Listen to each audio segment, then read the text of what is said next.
Hello tout le monde, je suis ravi de vous retrouver aujourd'hui pour continuer les revues d'effectifs qu'on avait commencé la semaine dernière. On avait fait Visma de Vingegaard, UAE de Pogačar et aujourd'hui je vous présente la sélection de Bora Hansgrohe de Roglic.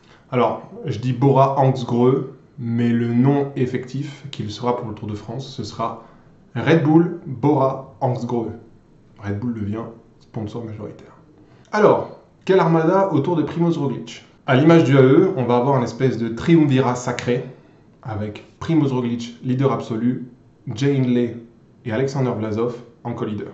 C'est un trio qui est très solide, à minima. Peut-être que les individualités sont un peu moins fortes que celles du AE, mais c'est un trio qui peut s'avancer avec des objectifs certains. Roglic est un des plus gros palmarès du cyclisme actuel sur les courses par étapes. Jay Hindley a déjà gagné un grand tour, et Alexander Vlasov, bien que plus à l'aise sur les courses par étapes d'une semaine, est aussi un excellent coureur sur 3 semaines. Pour les accompagner, Bora a décidé de miser sur une équipe que je juge très expérimentée, avec des mecs qui ont beaucoup de kilométrage. Bora s'est armé de coureurs couteaux suisses, au nombre de 3. Matteo Sobrero, Bob Jungels et Nico Denz. Ce ne sont pas d'excellents coureurs, mais ce sont de très bons coureurs, d'excellents équipiers sur lesquels les 3 leaders pourront se reposer en toutes circonstances. C'est des couteaux suisses. Ils grimpent, ils roulent. C'est 3 coureurs très solides que n'importe quel leader serait ravi d'amener avec lui dans son équipe. Et en plus de ces 3 couteaux suisses, ils viennent avec 2 coureurs qui sont expérimentés également, oui, mais surtout de très gros rouleurs. Mark Waller et Danny Van Poppel.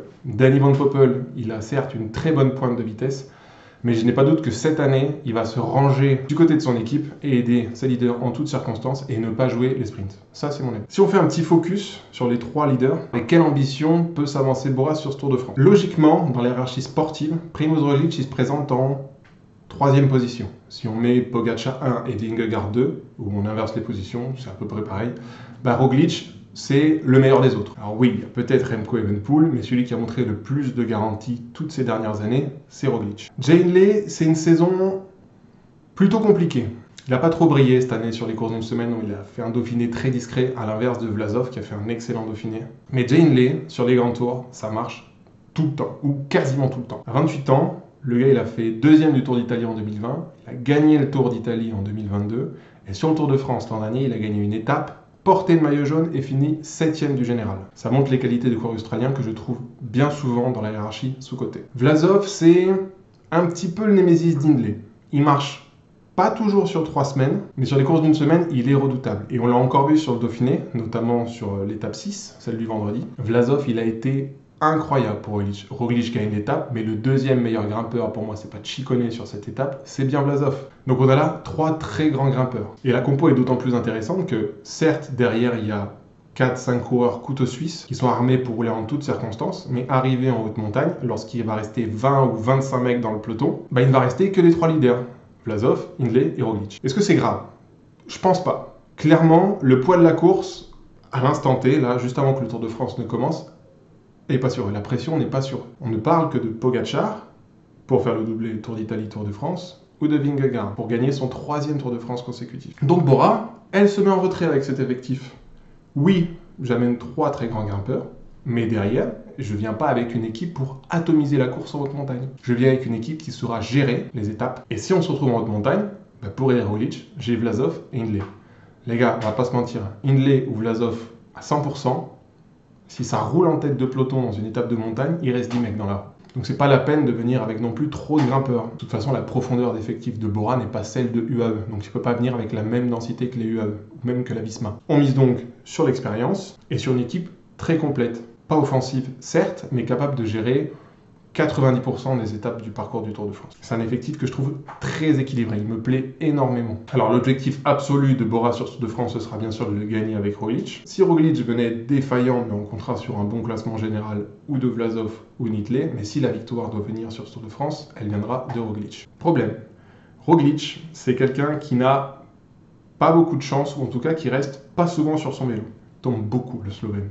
Donc tu es un peu dépendant de la capacité de Roglic à rester bien placé, à rester sur son vélo, à ne pas se blesser. On fait attention à l'épaule, Primoz. Et puis qui sait, si Vingegaard ne s'est pas bien préparé pour le Tour, si Pogačar est trop fatigué de son Tour d'Italie et qu'il défaille à un moment ou un autre sur le Tour de France, Roglic peut s'avancer avec l'ambition de gagner ce Tour de France. Et Imaginez seulement ce que cela représenterait si Roglic, à 34 ans, venait gagner enfin son premier Tour de France. Parce que pour ceux qui ne connaissent pas Primoz Roglic, je m'arrête un instant sur son palmarès pour montrer un peu qui c'est. Sur les courses de 3 semaines, Roglic c'est 1 Tour d'Italie, 3 Tours d'Espagne. Sur les courses par étapes d'une semaine World Tour, on parle là de la crème du calendrier cycliste. Roglic c'est 1 Tour UAE, 1 Paris-Nice, 2 Tirreno-Adriatico, 1 Tour de Catalogne, 2 Tours du Pays Basque, 2 Tours de Romandie et 2 Dauphinés. C'est bon? Si Roglic venait à gagner cette année le Tour de France, il a terminé le jeu. Il a terminé le jeu. Sur les courses par étapes, il aura tout gagné. À part le Tour de Suisse. Pour l'an prochain, c'est bon. Si Roglic gagne, il peut prendre sa retraite. Mais si Roglic gagne après la finalité du Tour de France 2020 qui perd dans les 2 derniers jours contre Pogačar, sans mentir, pour moi, après l'événement chrono de la planche des belles filles sur le Tour de France 2020, j'ai eu très peur pour la carrière de Roglic. Je ne pensais pas qu'on puisse récupérer mentalement d'une telle déconvenue après la domination outrancière de la Jumbo-Visma à l'époque sur le Tour de France. Voir Roglic s'effondrer. Alors, Roglic s'effondrer, c'est plus Pogačar qui a gagné le Tour de France ce jour-là que Roglic qui l'a perdu. Mais si Roglic, 4 ans plus tard, venait à remporter son premier Tour de France, mec, tu serais l'un des coureurs les plus... Enfin, t'aurais tout accompli dans le cyclisme. Là, à ce moment-là, je crois que il pourrait s'arrêter, Primoz. Mais imaginez seulement quelle leçon de vie ce serait si Roglic venait à gagner le Tour de France cette année. C'est pas mon favori sur le papier, mais de cœur, je pense que ça l'est. Et je serais profondément ému si Primoz Roglic venait à gagner le Tour de France 2024.